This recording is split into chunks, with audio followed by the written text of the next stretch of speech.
அனைவருக்கும் என் இனிய வணக்கம். நான் சிவமகாதேவ். இன்று உங்களுக்கான ஒரு தகவல் என்னவென்றால், கன்னி பெட்டியை பற்றி.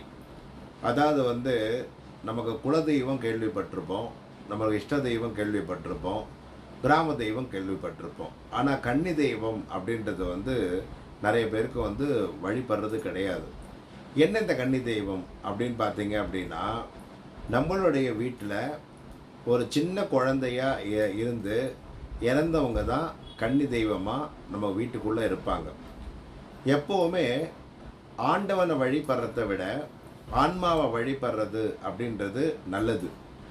இந்த சீலக்காரி, சேலக்காரி, பூவாடக்காரி, பாவாடக்காரி அதே வகையில் நமக்கு கன்னி தெய்வம் அப்படின்றது இது இருக்குது.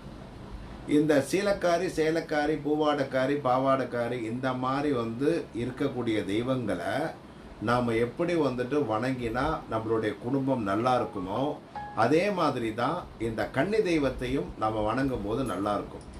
இந்த கன்னி தெய்வத்தை நாம் எப்படி வணங்கணும், எந்த நாளில் வணங்கணும் அப்படின்றத பார்த்தீங்க அப்படின்னா, இப்போ ஆடி மாதம் அப்படின்றது போயிட்டுருக்கு. இந்த ஆடி வெள்ளிக்கிழமை 5 வெள்ளிக்கிழமையுமே கன்னி பூஜை அப்படின்றது பண்ணலாம்.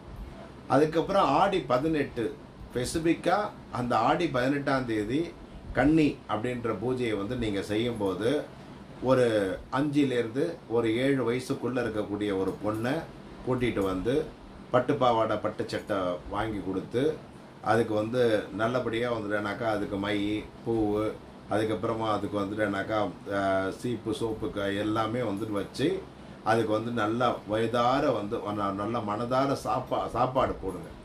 சாப்பாடு போட்டு அதுக்கு தேங்காய், பழம், பூவத்தில் பாக்கெல்லாம் வச்சு கொடுத்து, திருப்தியாமா அப்படின்னு கேட்கணும். அந்த மாதிரி கேட்டு அந்த குழந்தைக்கு மனதார சாப்பாடும் போட்டு ஒரு 500 ரூபாய் பணமும் வச்சு, அந்த குழந்தைக்கு ஒரு தாம்பாள தட்டில் இந்த தேங்காய், பழம், பூவத்தில் பாக்கு எல்லாமே வச்சு கொடுங்க. கண்டிப்பாக இந்த கன்னி தெய்வம் அப்படின்றது உங்களுக்கு வாழ்க்கையில் எல்லா விதமான வளத்தையும் சேர்க்கும் அப்படின்றத தெரிஞ்சுக்கிங்க. இதனோட தொடர்ச்சி அப்படின்றது இன்னொரு வீடியோவில் வருது, பாருங்கள். நன்றி, வணக்கம்.